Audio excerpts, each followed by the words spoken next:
Everyone, thank you so much for coming along. My name is Iryna Zamuruieva. I photograph, I write, and I will spend next little while taking us through the work that includes both photography and writing. Should I speak louder? Yeah, I can speak louder a little bit. Yeah, just give me a shout if you can't hear me, if I go quiet somewhere along the lines. That is called Geranium is Falling and Landing Elsewhere. And I guess to speak about this, I need to go back a little bit to the time when I was applying for this residency back in June or early summer.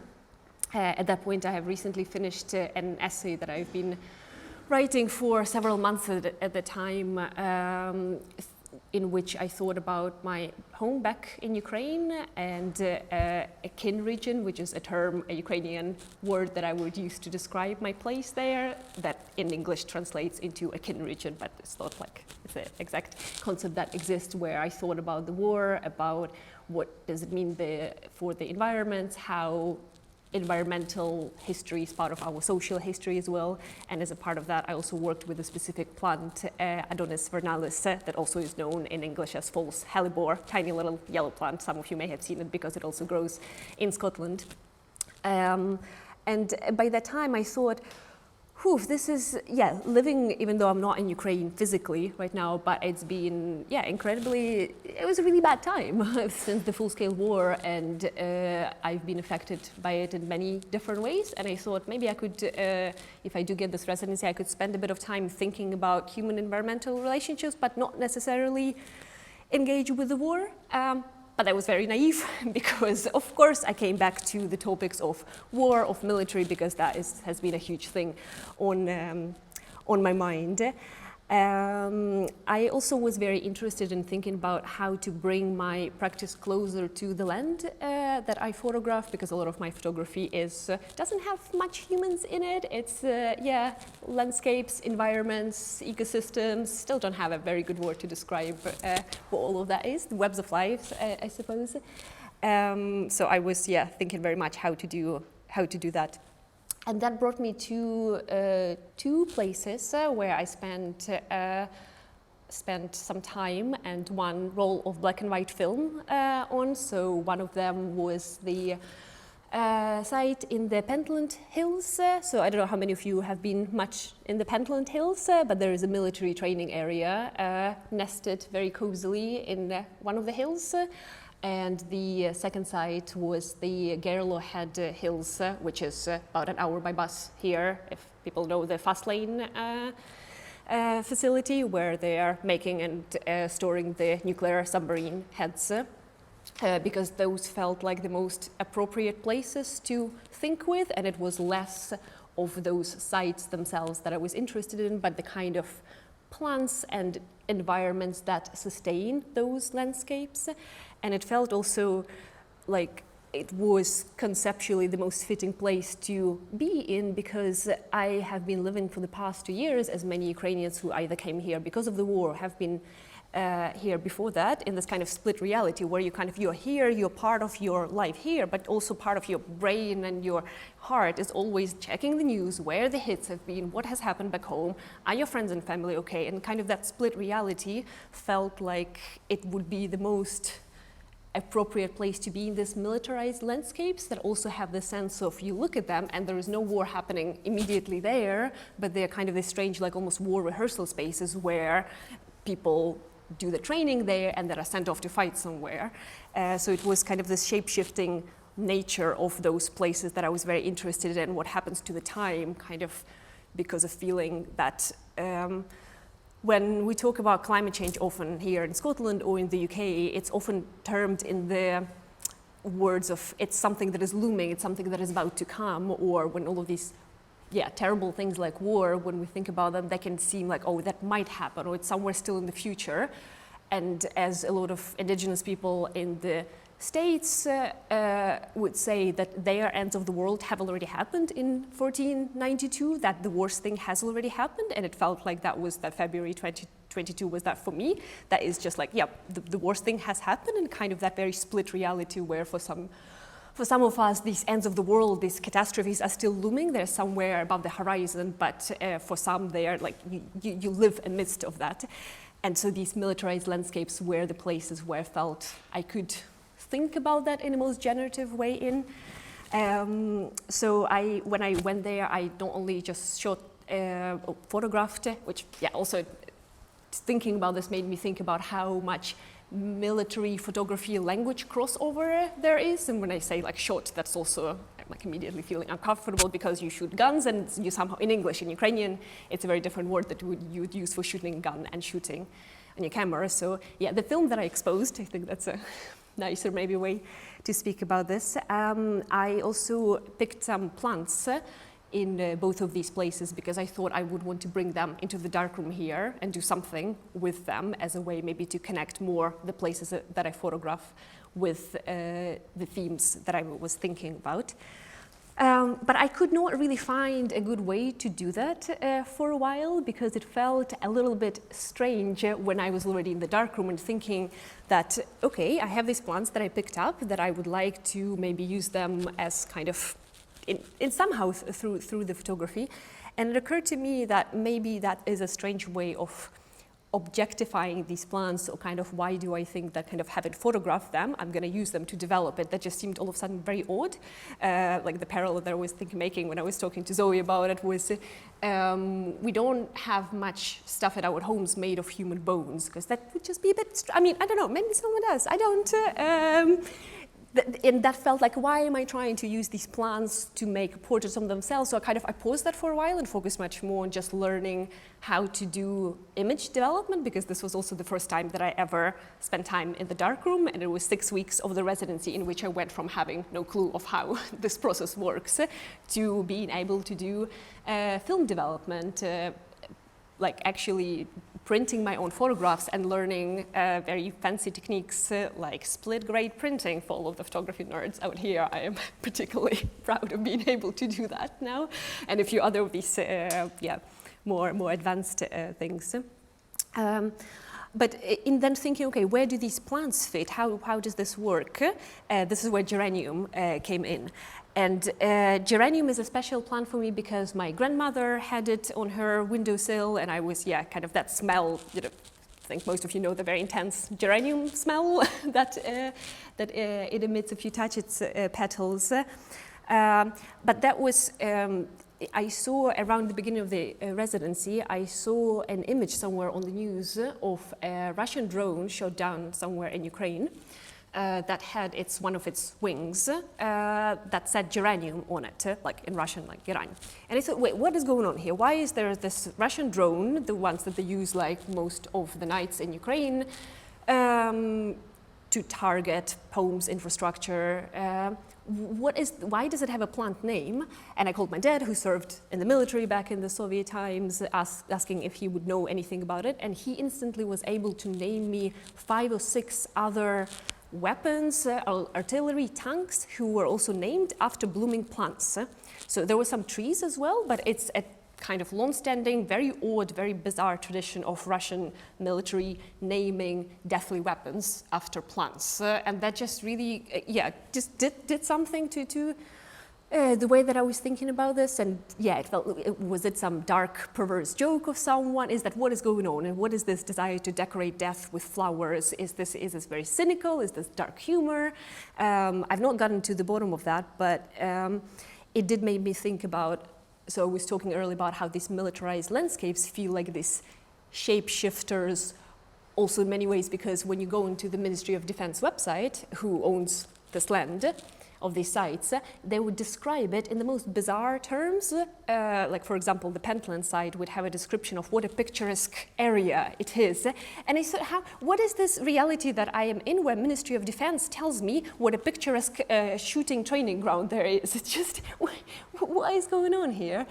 So there was, that duality of, at some times of the day and the month, when, at the courtesy of Ministry of Defense, this is a tourist, nice trail area, bucolic nature, whatever you call that, and sometimes it's the space where we're practicing war here. And the geranium then ended up also being this kind of strange shapeshifter, where there was the geranium as a drone and geranium as a weapon that I was thinking about the two of them. And what that meant when I then was in the darkroom thinking about this duality of geranium, I then thought, well, I could use my geranium that I have on my windowsill to make a solution in which I could develop some of the images. So you can see some of the images have color in them, so most of them are black and white, but the two color ones are the ones that I've developed in that solution. So there was some geranium petals and the heather, moss, oak and chestnut leaves that I brewed overnight, that I don't know if any of you have experimented with making DIY developers, but it fills your flat with most amazing smells. I guess depending what you add to, but mine smelled very, very nice, and then I brought it here into the darkroom, added some soda and vitamin C, which is also I learned throughout the residency is complete magic. Like, what can't soda do? Apparently it can even develop, well, catalyze image development, because all plants have phenol in them, which is something that helps them be light sensitive, which is the same thing that helps them to work as developers. So I did manage to develop a couple of photographs in that plant-based developer, and the reason that geranium felt significant to add is that at the same time I was also reading some Greek myths, and there was one where Hercules or Heracle, depending on which mythology that you're into, manages to kill the many-headed Hydra, who keeps growing head as he tries to kill her. And the way that he manages to do that is by dipping his spear into this Hydra's blood.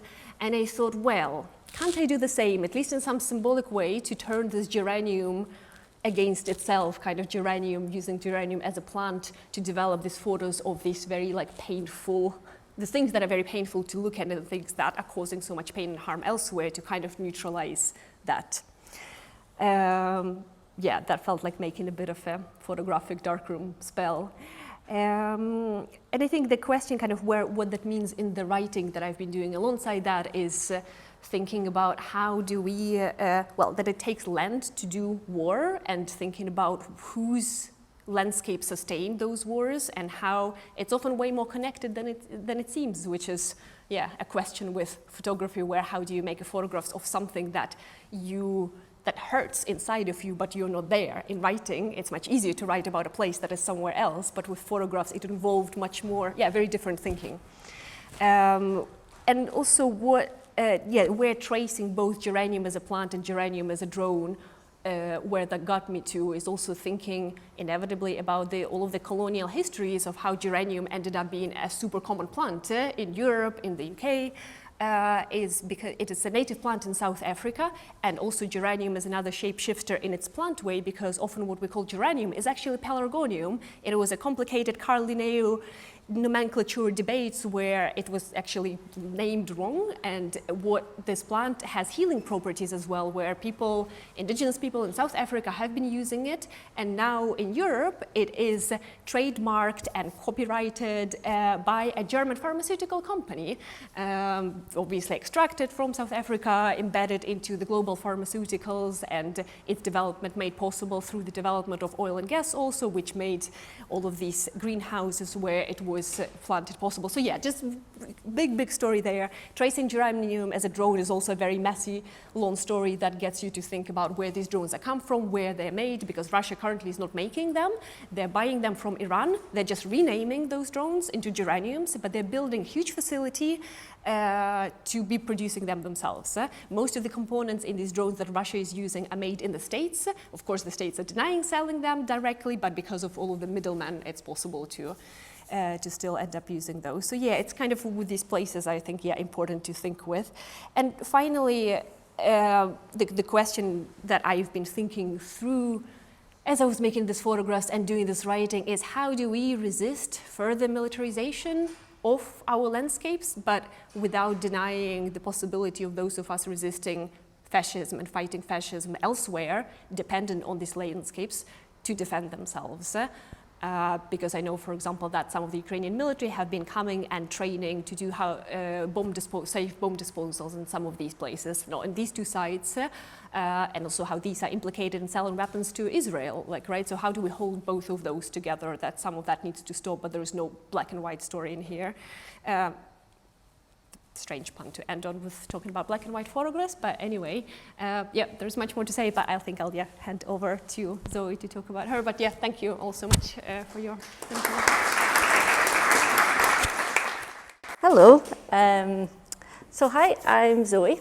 I am a photographer.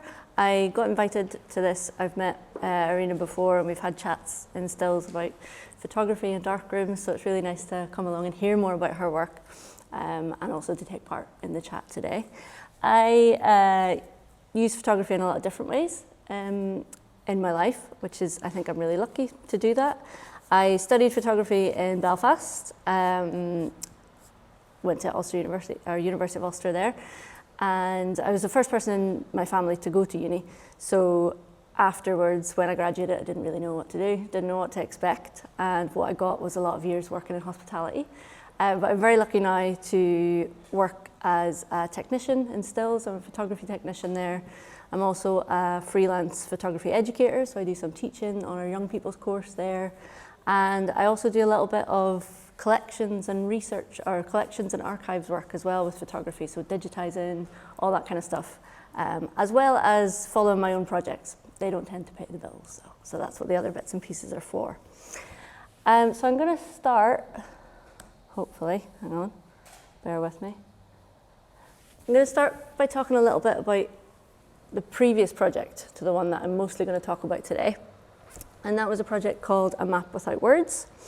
It led kind of directly into the project that I'm working on at the minute, a lot of the research from there.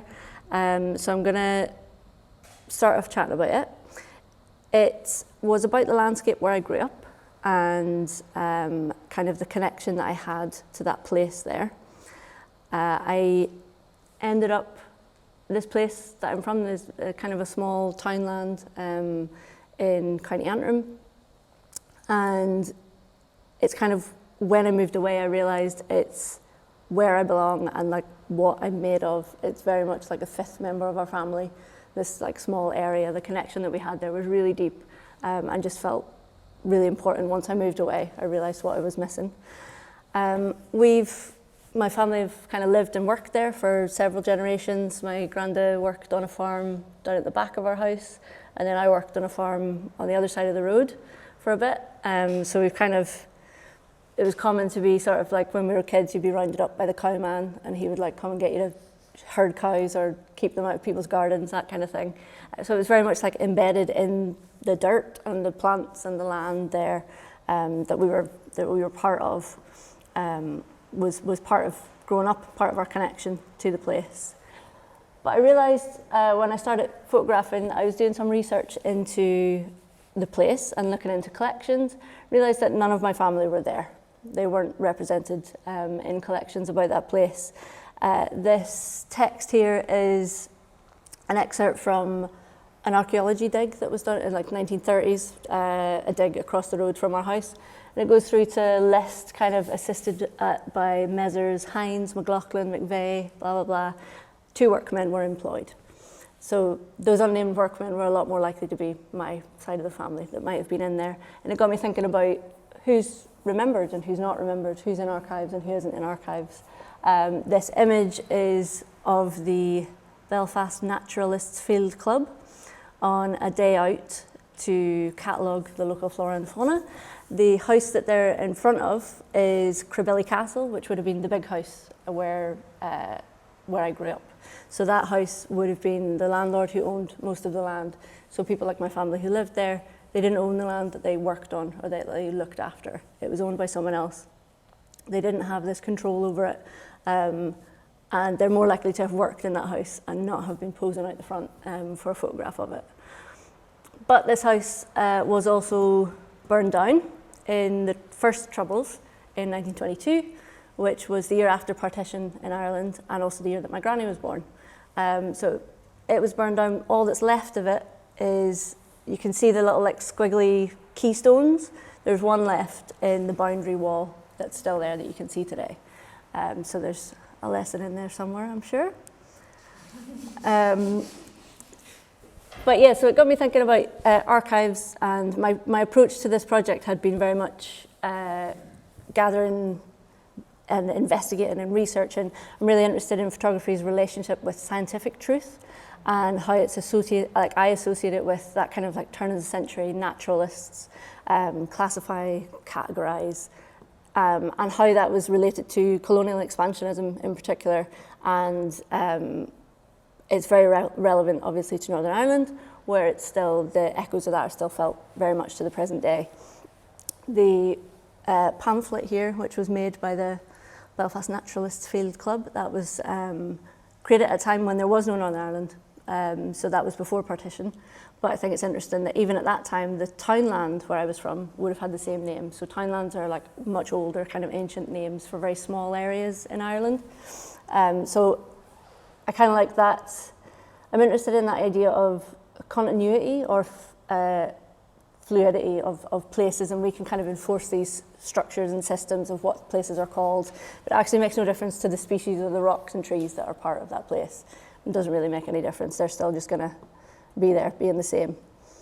The image on the other side is what I think of as a self-portrait of me. This is actually a little tiny piece of chabazite, and it's a little rock that's been collected in County Antrim, so the same place that I'm from, but it's filed away in the Coburn Museum at University of Edinburgh, kind of removed from its context, left there in a little box with a little note about when it was picked. So what I decided to do with these images is catalogue them according to, or influenced by British Museum standards. So I catalogued them all with their object number, their subject, a locality and a date. And in this way, I was working to create an archive of the place and the unremembered working class lives that were in it and that are part of it, that aren't maybe represented in other collections, but also to think about the shortcomings of photography and also empiricism, and giving us a true understanding of an object or an idea or a theme, because not everything can be fitted into the frame. There's sort of like, you know, generational memories or ideas about these places that can't be fitted into their archival data. So what's left out and what is missing is important to think about. And that brings me on to my current project that I've been working on. So this is working title Primary Succession, and it's looking at the shale bings of West Lothian.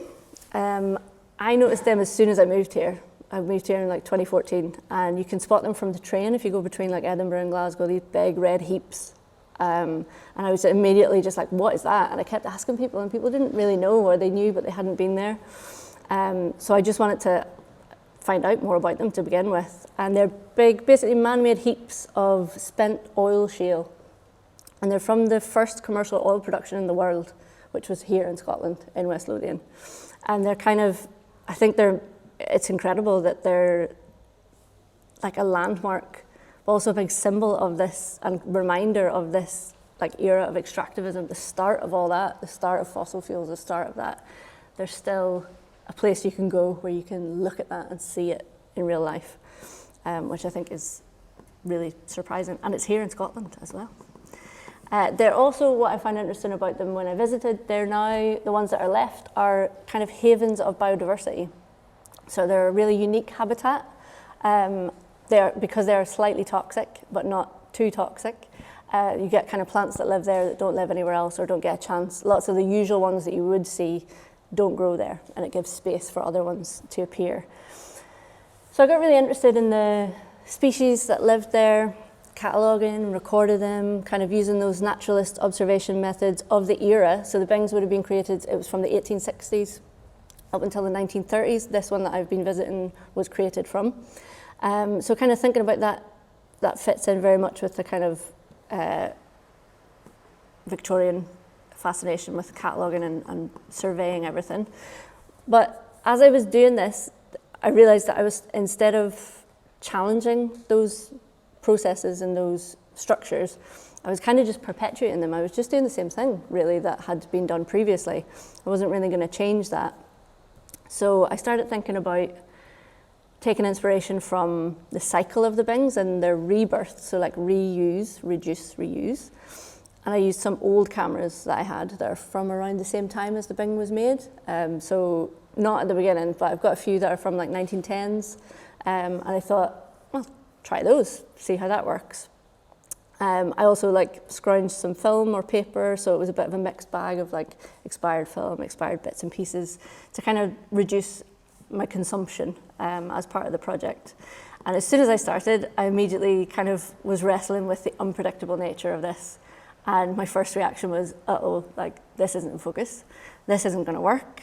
I can't use these. There's light leaks everywhere. There's blurs. The colors are all wrong. And I really struggled to begin with, just being like, this is not gonna work. I'm not gonna be able to do this. But I took a while to think about it and tried to think, maybe this is exactly what I needed. Maybe these things could still be beautiful. They could still be important and valuable if I could kind of let go of that idea of perfection, of it being a true representation of something, which is not easy because I am a technician.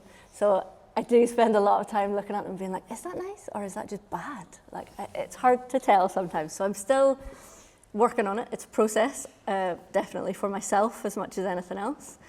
But I think having to surrender my control is something that you don't have to do a lot of in photography. Sometimes you have a lot of control over everything that what you put in the frame, how it looks, everything to do with that. So I'm letting go of a lot of that.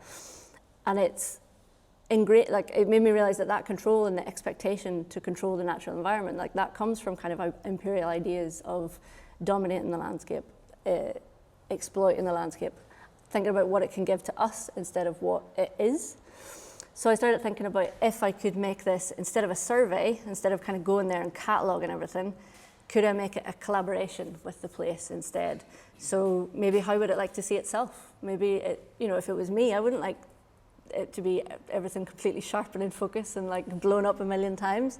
Maybe it's okay to not know every last detail, to just let it keep some mystery. Like maybe we don't need to know everything about it. Maybe it's entitled to have some secrets and I'm not entitled to demand them of that place. I keep thinking of that, the Frodo meme that's like, okay, keep your secrets. I'm like, yeah, that's it. You can keep them, that's fine. I think that the separation of human and nature is also a key requirement of sort of colonial thought around landscapes. And in order to exploit somewhere and damage it, you kind of separate yourself from it and think, well, it's not us, so I can do what I want with this place. So I was trying to break down the separation and think about ways that I could do that. I mean, this one was an accident, but this is actually a self-portrait with the Bing.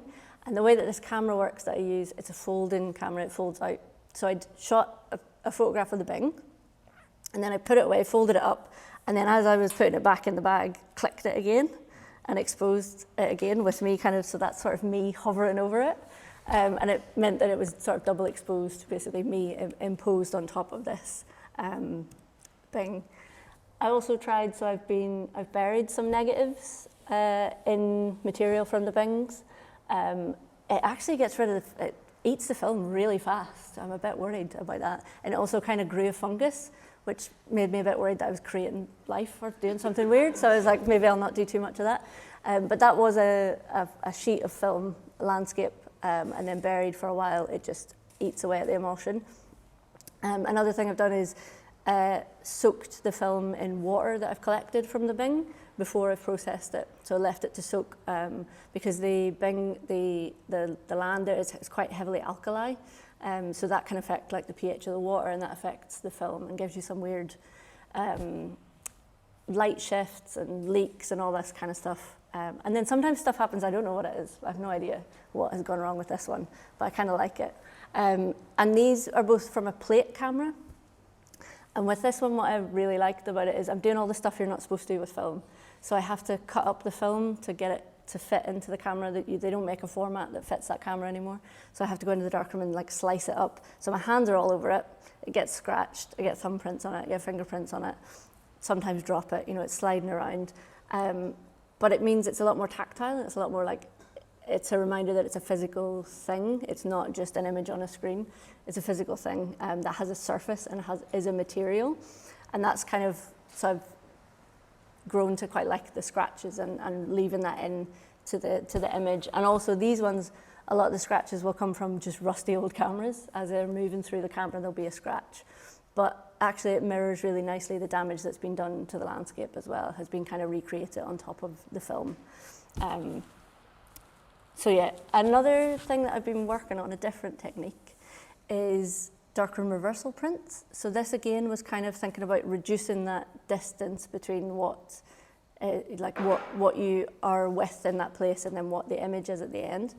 So the way this works is I shoot paper negatives, and then in the darkroom, so that the paper negative is in the camera, we shoot it, take it into the darkroom, and the way that you can process it is it gives you a positive print at the end. So what you end up with, they're all little. I've got some of them here if anyone wants to see them, so they're only little, but you end up with a print that was there with you at the time that it was shot. You know, it's not a reproduction. It's the material that was in the camera that collected the light that was there when you were there.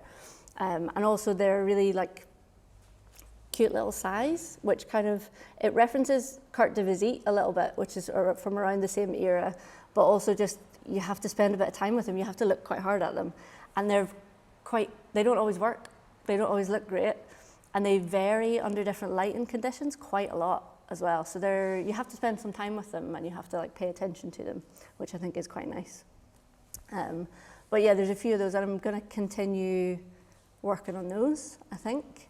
Mostly I've been using them to have a look at species that are on the Bing. And I've thought about if I could use a plant developer, a bit like what Iryna was talking about.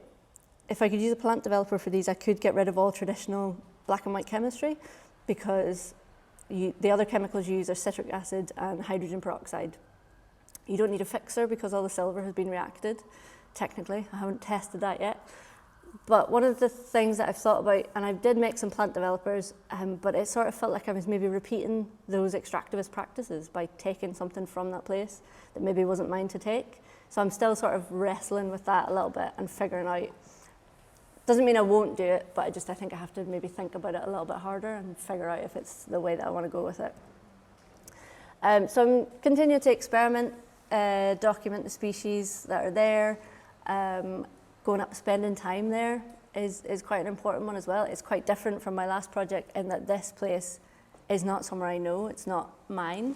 It's one that I have to come to know and like learn about a bit. So I think spending time there is going to be important. And I've kind of been shooting over, solidly, it's been over a year now, but it probably will be longer again, because the thing with the species, so like there's beautiful hawthorn up on it, really nice, but like if you go up there with a dodgy old camera and you don't get the hawthorn, that's it for that year. A lot of the time you maybe don't get the chance to go back up, so you have to wait till it comes around again.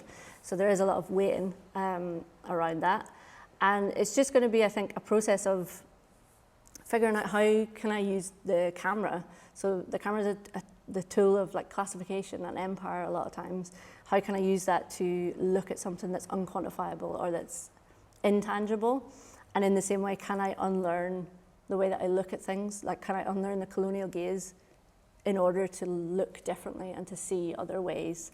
And I think it's just a process of kind of deconstructing what I think about photography and how I've been approaching it so far. But at the minute, I'm having a lot of fun with it, and it's quite nice messing around in the darkroom, being a bit of a mad scientist. So hopefully it will continue. As I said, I've got a few of these. If anyone wants to see them afterwards, I'm happy for you to come up and have a look. I'm going to finish up there. I've got my stuff there. I also wanted to mention that some of prints from this work are available in the Ireland Prints for Peace Palestine print fundraiser. If you're interested, let me know. I don't have the details on Instagram yet, but they will be going up on Instagram. But there's a lot of really nice work in that fundraiser as well that you can have a look at. And I think I'm going to finish it up there. Thank you. Hello everyone. Thank you all for coming along today. It's a pleasure to be with you all. Thank you so much for insight into your work. That was really interesting. I'm here to talk about my recent residency trip that took place in Iraq. It was a 4-month self-directed residency, fully funded by Creative Scotland. if you were to ask me what the residency was for before I experienced it, before I travelled back home, I would simply say to live with the palm trees.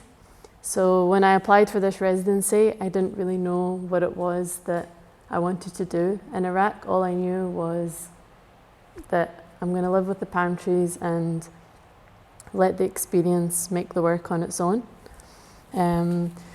So I always write notes and then I end up forgetting to read. But yeah, so I basically dedicated the last 4 months to my beloved palms. For those who don't know, the palm tree is known to have nurtured civilization. And the way I kind of like to word it is I see the palm tree as the mother of the motherland. Yeah, so when I got into, when I became an artist, I don't really like that phase, but I began to kind of acknowledge that for me, the symbol of the palm gave me the feeling of being home. So when I would travel back home to see my family, I would travel specifically to make work. So my recent years of traveling back home, they would just be 2 to 3 week trips where I would spend maybe a week or 2 documenting the palm trees.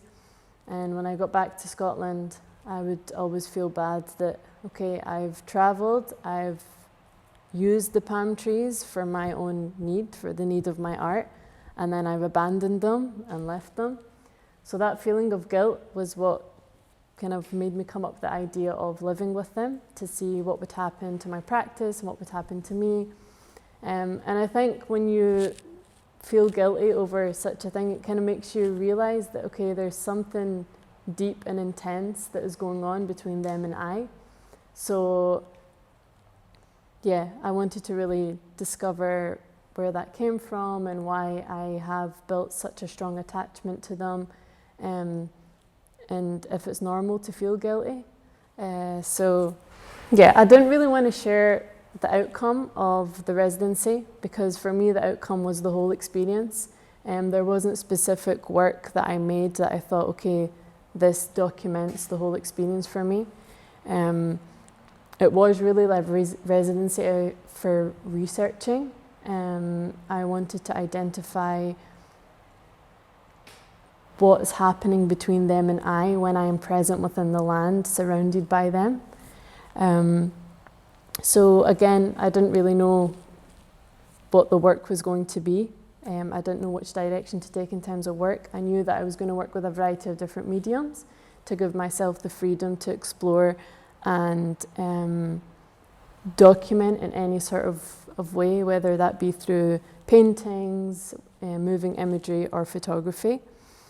So the more time I spent with my beloved palms, the more I realized that there were 2 main factors that allowed me to understand them. And I discovered that in order for me to understand them, then I would have to understand the way they express themselves. So yeah, I discovered that the palms are really special. Specifically the date palms are really special in the way they move. So I was really able to gain an insight into specific emotions and feelings that they were expressing through their movement. And something interesting that happened to me throughout that residency was in my last year when I travelled to Iraq, I documented the decrease in the palm population due to climate change. So I also discovered that if these date palms disappear, then I will soon disappear. So let me go and document the drought that's affected the palm trees, that's resulted in a decrease in their population. And through that documentation, hopefully I can raise awareness, come out of that Western stereotypical way of expressing climate change and actually show the people that this is what's happening in the land of Mesopotamia, to the trees that are known to have nurtured the civilization, the most ancient civilization in the world. So that put me in a total awful state. I was very emotional throughout that whole experience because I was being exposed to lands that were very horrific to be in. The palm trees, some palm trees were burnt down, they were cut down, others were just left to dry up, isolated. So I knew for my residency, I didn't really want to focus on climate change because of the effect that it left on me, but what I wanted to focus on was the relationship between them and I. But I couldn't resist because everywhere I would go, I would see palm trees that were so affected by the drought. So naturally, I found myself understanding the palm trees that were affected by climate change more than the palm trees that were not.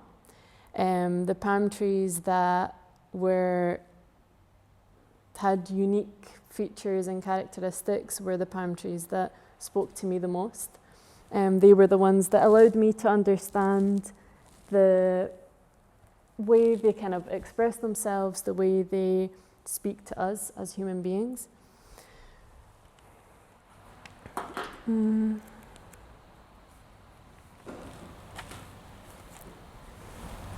So yeah, when I discovered that the palms that were affected by the drought were the ones that spoke to me, I realized that this is the best opportunity to document my personal relationship and experience living with them, but also document how similar these date palms are to human beings. And maybe that way the human eye could shift perspectives into seeing these species as living beings rather than species as part of Mother Nature. So there were a lot of interesting moments that happened when we were on location. I should have said I was working with a Basra-based artist called Khalid Tawfiq. He's a filmmaker and a documentary photographer. We were both working on this project together.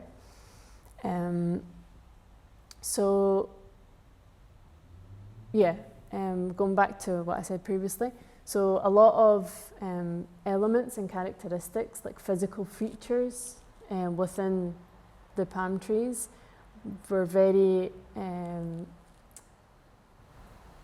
similar to the features of the body of the human. So I really wanted to focus on that through some photographic techniques. This palm tree here was actually a female palm tree. I was also able to learn how to differentiate a male palm tree to a female palm tree. So I found that really interesting, the fact that I was able to understand, not only see their physical bodies, but also be able to identify, depending on the way the palm is moving or the way the palm's standing tall and high, what it kind of expresses, but perceiving that in my own way made it even more special. So I've got a story that I would actually like to share. I'll play this video. So there was a lot of research that took place throughout the 4-month duration. I was even researching on my last day because kind of just share that to show how much research required this project was. So yeah, part of the research, I discovered that it was important for me to be able to understand their language. I had to understand how I was going to listen. So I was researching on methods, different ways and methods, and how a human being can listen to land or nature. And there was a technique called deep listening, when a human closes their eyes and focuses on the specific sound that you want to understand focusing on that really closely. In this specific palm tree, located in Basra, I was standing below this palm tree. It was a windy day, and something beautiful that happened at that moment was the dried fronds here were hitting off the trunk of the palm, and it was making such a beautiful sound, but the sound was very subtle. So I tried this method of listening, the deep listening, where I closed my eyes and I was focusing on this subtle sound that I was hearing, eliminating the background noise. This palm tree was just by a road, so there was a lot of background noise. And so I closed my eyes and I was focusing on the subtle sound, and gradually, after maybe a few minutes of listening, I discovered that the noise was getting louder and the background noise was decreasing. So what I'd done was I got my phone out and I thought, okay, let me record this sound because I could use it for my moving imagery work. And what was happening with me in this specific palm, difficult to explain, but something special happened in terms of really feeling that connection at a total different level. So I took my phone out and I started recording the sound, and then when I finished the whole process, I went back to hear the sound on my phone. I can only hear cars. I couldn't hear the sound that I was hearing through my mind. So for me, that was like a successful way of really being able to use our senses, because I wasn't only just listening. Okay, I wasn't seeing, but I was feeling and I was smelling the environment in ways that allowed me to eliminate the background noise and really just focus on the subtle sound that I was hearing.